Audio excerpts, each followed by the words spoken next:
இந்த பாராயண நிகழ்ச்சியில் இதுவரை நாம் செய்த ஸ்லோகங்களில் ஏதேனும் அக்ஷரதோஷம் ஏற்பட்டிருந்தால் அதை நிவர்த்திக்கும் பொருட்டு சுவாமியிடம் க்ஷமா பிரார்த்தனை செய்வோம்.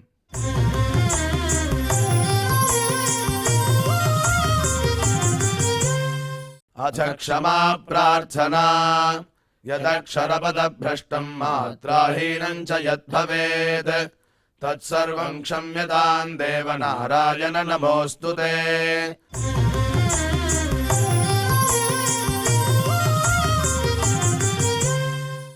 अथ भगवत्समर्पणम् कायेन वाचा मनसेन्द्रियैर्वा बुद्ध्यात्मना वा प्रकृते स्वभावात् करोमि यद्यत् सकलं परस्मै नारायणायेति समर्पयामि।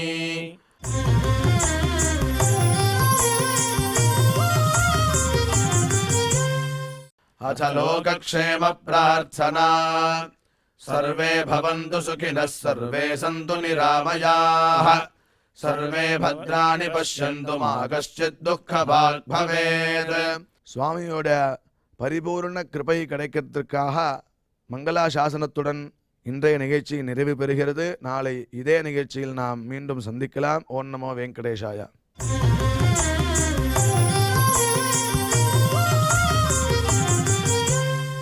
अथ मङ्गलम् श्रियः कान्ताय कल्याणनिधये निधयेऽर्थिनाम् श्रीवेङ्कटनिवासाय श्रीनिवासाय मङ्गलम्.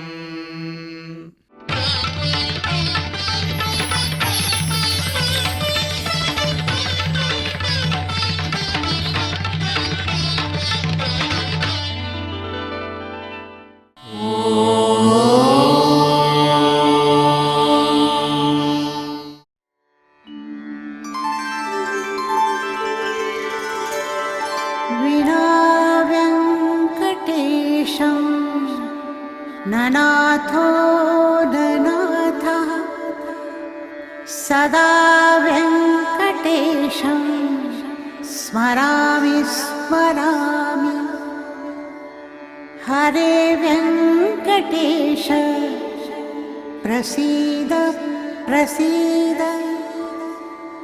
प्रियं वेङ्कटेश प्रयच्छ प्रयच्छ।